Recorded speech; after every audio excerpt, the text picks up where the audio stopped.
Welcome to Not Milk Never Milk. Subscribe if you're lactose intolerant. You start by confirming your server and available currency because prices and stock vary. That matters for value. Next, open the map and immediately mark nearby shop spawns so you can plan routes. Once done, collect the currency, coupons, or rank prerequisites required to buy top items. You don't want to arrive underfunded. Make sure your inventory has 2 free slots and quick access slots for purchases that you'll test right away. You should now compare offers across at least 3 shops so you can spot outliers and deals. That's how value emerges.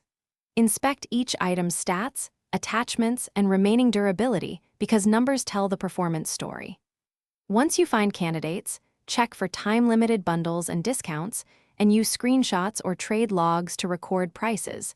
This protects you and helps future comparisons. Make sure to mentally rank options by cost to benefit before spending. You finalize by buying the item with the best cost to performance and then immediately testing it in a safe area to confirm stats and attachments behave as expected.